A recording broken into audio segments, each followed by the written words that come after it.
Welcome back to the 70s. Gas was expensive, hair was kind of long, and cars were shrinking. Out went the 454 big blocks, and in came the 1-liter wonders. And from the chaos of the oil crisis, General Motors birthed this. Behold, the Chevrolet Chevette, and later its badge-engineered twin, the Pontiac T-1000. The economy hatchbacks that proved you don't need power, style, or dignity to sell millions of cars. Welcome to Auto Chatter, where facts, opinion, and speculation will be given. Give a like if you enjoyed it, tell a friend, use the new height feature, or consider renting some aerial advertising for the channel. Anyway, let's dive into the weird, wobbly, and surprisingly successful story of GM's most forgettable car. Well, it's 1973, the oil crisis hits, Americans panic as gas stations run dry. Suddenly, those giant V8 land yachts start looking about as practical as a McDonald's in a gymnasium.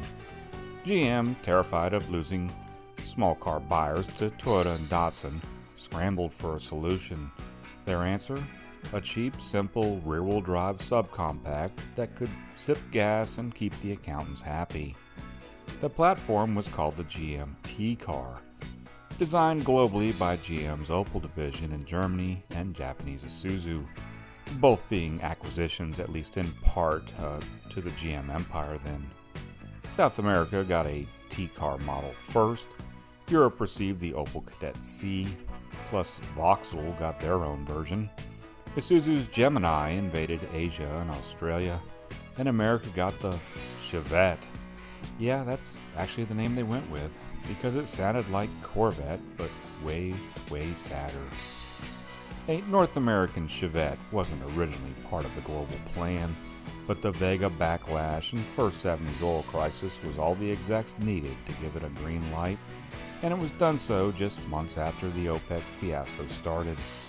It would be another T-car choice in the world, but our Chevette didn't share any body panels with its overseas siblings, and thanks to the Vega, GM spent some extra time and resources to help prevent rust from setting in as easily. In '76, the Chevette hit U.S. showrooms, promising simplicity, affordability, and great fuel economy. It delivered 2 out of 3. Under the hood, a 1.4-liter inline-4 making 52 horsepower. That's right, 52. That's less power than a modern riding lawnmower in some cases. 0 to 60 was eventually not enough go for you. I want to go fast. No problem, as a huge 1.6 liter was an option, and it had 60 horsepower. The engines Chevette used were Opel and Isuzu designs, with I think the Opel one being the 1.6. All Chevettes were rear-wheel drive. Transmission choices was a 4-speed manual or a 3-speed automatic, and for those who like living dangerously, there was no power steering, stereo, and optional floor mats. These were no-frills cars, and the press were quick to point out that those seeking speed and or luxury need not apply. That may or may not be true, as you could pimp your Vette out with options like air conditioning, a radio, full wheel covers, a passenger side outside mirror, front seats that actually recline, full carpeting, and more. Why buy a Cadillac? Now, our Canadian friends also had a Pontiac badge version called an Acadian. We get a Pontiac one later too, but I'll get to that in a bit. Anyway, the Chevette was the first GM car built with metric tools in the US, a revolutionary thing for its time. Weight was about 1,900 pounds, making it a very light domestic car. Miles per gallon, about 28 city and 40 highway. Best of all, it was cheap, starting at $2,899 for the 76 model year. That's about $15,000 in today's money. Not bad for something with the personality of a stapler.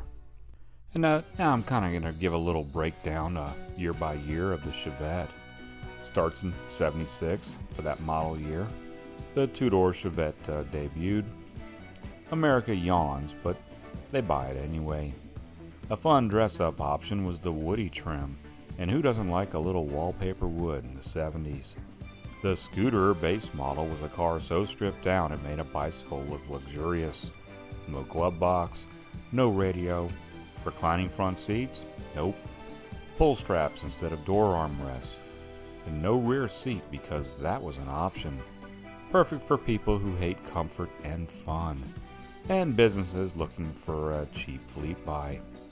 Lee Iacocca, then running Ford, undercut the Chevette starting price by $4 with a new Pinto Pony model. To add insult to injury, he also proclaimed that their cheaper alternative had a rear seat standard too. On the other end of the Chevette spectrum, a rally version was I don't know if I can say this with a straight face, the sporty version. The larger 1.6 was standard, as was a sports steering wheel, full wheel covers, dual outside mirrors, graphics, and a rear stabilizer bar. GM was pretty confident it would find 275,000 buyers for '76.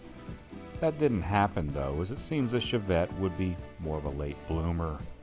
Fuel prices have stabilized a bit, and as a consequence, Chevy sold about 188,000 of them. For '77, horsepower grows with both engines. Now it's 57 and 63 respectively. Chevy must have been a little butthurt over Lee Iacocca's backseat joke, so the base scooter now had one standard. But you could still order one without it. A beach-themed sandpiper version was also here with a special interior seat pattern, outside graphics, upgraded interior, and special cream gold or antique white colors. Sales-wise, the car fell though to around 133,500. For '78, the Chevette finally catches a break. It would seem that offering 2 more inches of wheelbase and a couple back doors was what people wanted. There was also a new grille, the woody trim was gone, and so was the small 1.4-liter engine. A fire-breathing high output, their words not mine, 1.6-liter was now available with 68 horsepower. Yeah, now we're cooking.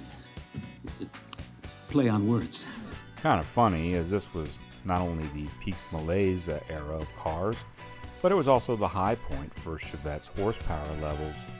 For its final year in the mid to late 80s, it's 65. As for the sales in '78, almost 312,000 moved out, and over half of them had 4 doors. By 1979, the Chevette becomes the best-selling small car in America, outselling imports and proving people will buy anything during a fuel crisis. Sales broke the 369,000 barrier. The front end was also changed and now sports rectangular headlights. The interior gets a few tweaks too.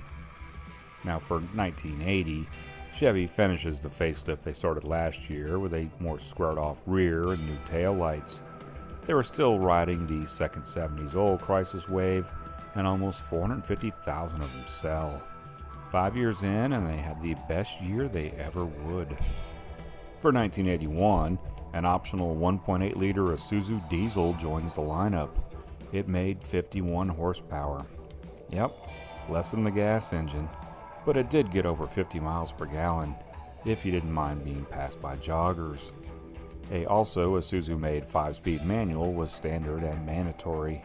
So was no air conditioning for the diesel. Sales was over 420,000, so still strong. 82s get an optional 5-speed for gas-powered models, bringing highway mileage up slightly. Gas prices were falling, and sales also fell to around 233,000. 83 would be the final real refresh for these appearance-wise. The new CS model was meant to look more European, ditching a lot of the chrome Chevette had in favor of black trim. Plus, you could get body-colored bumpers. Lesser Chevette models had black bumpers. Chevy called all of this sporty. Nobody else did, though. Sales fell to a then all-time low of around 169,500. For 84, the cheap scooter model is gone, and otherwise not much changes, but the price which Chevy lowered to compete with more modern competitors. It worked as sales rebounded some to almost 244,000. 85s carried over and sales fell to about 123,500. It was sharing showroom space with the Chevy Sprint and losing some sales to it. Sprint was a rebadged Suzuki. but based on a Chevette replacement design GM was working on that they sold to Suzuki. But that's a story for the Geo Metro and Sprint chatter. 1986 marks the last year for the diesel versions, probably because only 324 were sold in that year. Base trims were dropped, leaving S and CS trims, and they all get a now mandatory third brake light. Sales were only around 103,000. 1987 marks the end of the road for the Chevette. Chevy offered them at a low price of $49.95 to start, which is around $14,200 in 2025, in an effort to lure some Hyundai Excel shoppers. But only 46,208 people took the bait. By 1987, front-wheel drive was the future. The Chevette's old-school rear-drive design was ancient history. GM basically replaced it a few years prior with the Chevy Sprint, and then later the Geo Metro. Both smaller, lighter, and ironically, even slower. Total sold about 2.8 million in the US, proving mediocrity sells. Now, not to be outdone, Pontiac wanted its own cheap car, something to sell people who couldn't quite afford a Firebird, but scoffed at the idea of a bus pass. So in 1981, they introduced the Pontiac T-1000. Same car, same engine, same platform, but with Pontiac badges and a slightly angrier grille. The T100 came with the same 1.6-liter 4, making about 65 horsepower on its best day. Transmission was a 4-speed manual, or the good old 3-speed slushbox automatic. The 1.8-liter diesel was an option too, with a 5-speed. Guess Pontiac didn't always build excitement. Fuel economy was identical to the Chevette, about 28 city and 40 highway, 50 with the diesel, but Pontiac sprinkled in its sporty vibe, unique taillights, body stripes, and occasionally fake chrome. Like the Chevette for 82, an optional 5-speed manual was added so you could shift more often while going nowhere fast. 83 offered more black trim, new interior plastics, same everything else. 84, the T1000 becomes just the Pontiac 1000. Apparently, someone in GM thought dropping the T would make it sell better. Spoiler alert, it didn't. 1986, a third brake light was added to meet new federal rules. By 87 was the end, just like the Chevette. Pontiac quietly dropped the 1000, and no tears were shed.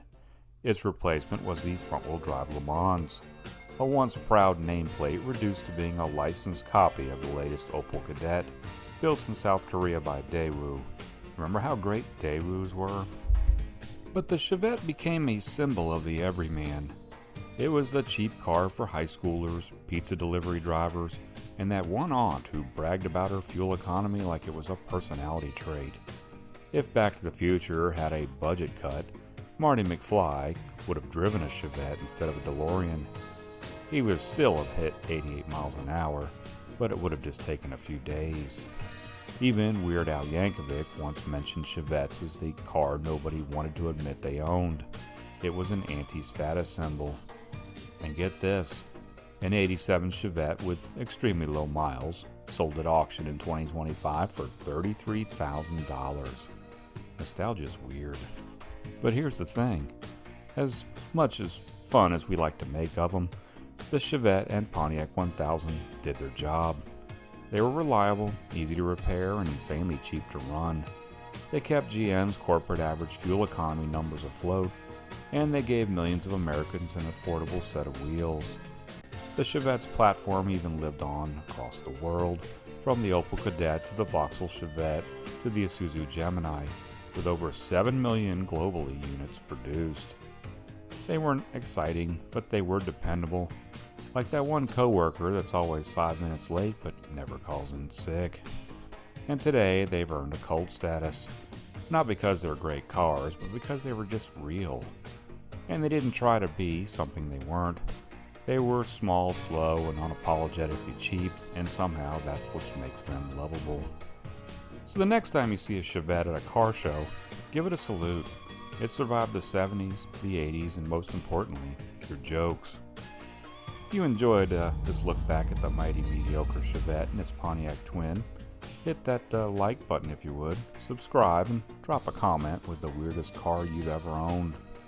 Until next time, I'll be keeping the headlights on for you, and chatter out.